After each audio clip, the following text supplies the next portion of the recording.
பொதுவாகவே 7ஆம் வீடு உங்களுடைய லைஃப் பார்ட்னர், உங்களுக்கு வரக்கூடிய கணவன் அல்லது மனைவியை பற்றி சொல்லக்கூடிய இடம் 7ஆம் வீடு. இந்த 7ஆம் வீட்டு அதிபதி சரராசின்னு சொல்லக்கூடிய மேசராசி, கடகராசி, துலாம் ராசி, மகர ராசி. இந்த ராசியில் இருந்தால் உங்களுக்கு வரக்கூடிய லைஃப் பார்ட்னர், வாழ்க்கை துணை, கணவன் அல்லது மனைவி நிச்சயமாக நீங்கள் பிறந்த ஊர் எதுவோ, அதாவது உங்களுடைய பூர்வீகம் எதுவோ அந்த ஊர்லேருந்து கொஞ்சம் தூரத்தில் தான் கிடைப்பாங்க. சொந்த ஊரில் உங்களுக்கு கிடைக்க மாட்டாங்க.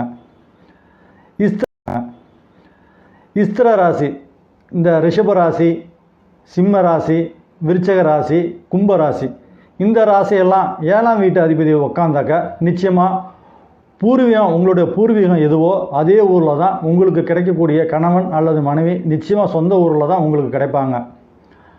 ராசின்னு சொல்லக்கூடிய இடம் மிதுன ராசி, கன்னி ராசி, தனுசு ராசி, மீன ராசி.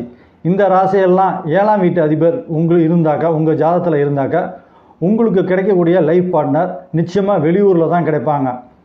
ஃபாரின்லேருந்து கூட கிடைக்கலாம் போல வேணாம். ஏன்னா உபயராசியில் இருக்கும்போது நிச்சயமாக உங்களுக்கு லைஃப் பார்ட்னர் வெளியூர், வெளிநாட்டில் இருந்து தான் கிடைப்பாங்க.